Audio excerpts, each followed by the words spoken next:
Warning, BFG 10,000 is firing.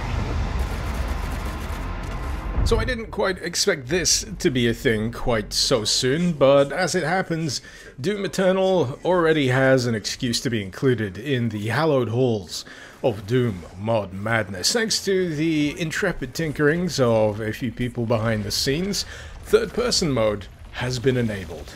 You may wonder how and why this is possible. In most first-person shooters, the player model typically isn't rendered. You're essentially a camera with a pair of hands and a weapon model in front of it. But in the case of Doom Eternal, the virtue of it having a multiplayer battle mode means that there is actually a third-person viewable model. Obviously, other players have got to be able to see what the Doom Slayer is doing, so there's a whole litany of movement and animation available.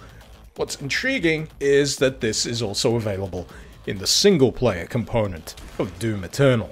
Now, as you'd imagine, this is not actually a natively available option in Doom Eternal as it normally is. You need to find a way to tweak it to gain access to it. And if you're wondering how I've managed to achieve this, well, first of all, don't be too shocked, but I did have to employ the services of a program known as Cheat Engine. As for the rest of it, those aforementioned intrepid tinkerers have done all of the heavy lifting. They've investigated the scripting, they've put together a handily downloadable cheat table, and all that's left is for someone such as myself to run it alongside Doom Eternal, and hey presto, I now have access to the relevant console commands. In practice, however, third-person mode reveals a few aspects of gameplay that don't quite work as intended, or in some cases, not at all.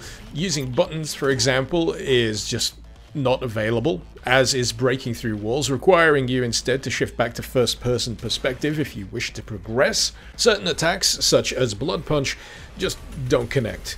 They might once in a very, very, very blue moon, but you're better off just resorting to other methods of damage dealing rather than soaking up the damage from whiffing your shots.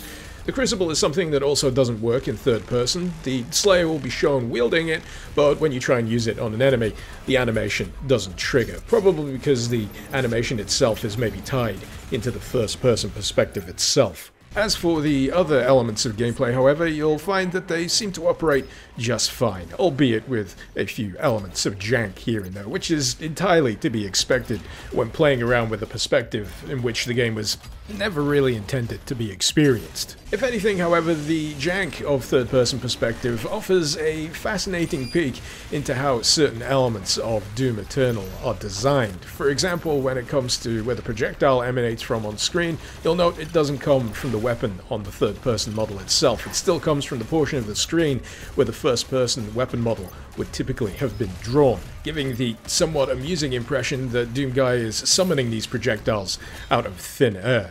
On a similarly amusing front, the equipment launcher also reverts to its first-person animation rather than emanating from the third-person player model, giving the impression of something just looming behind Doomslayer, helping him out every now and again with some casual explosives.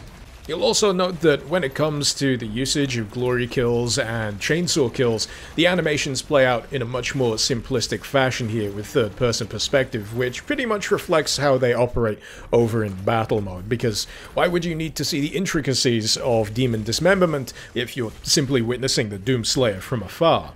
If I had to highlight one of my favorite discoveries from using third-person perspective, however, it would easily have to be finding out what the climbing animation looks like in third person. Because rather than the model itself having a unique climbing animation, instead it just sprouts a pair of giant arms.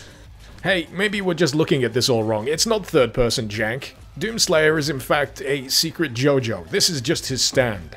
If I'm gonna be perfectly honest, I think this is a really fun way to play Doom Eternal. It may sound like sacrilege playing it in anything other than first person, but I genuinely think this would be a real fun bonus mode to have if it were officially polished up and made to function properly.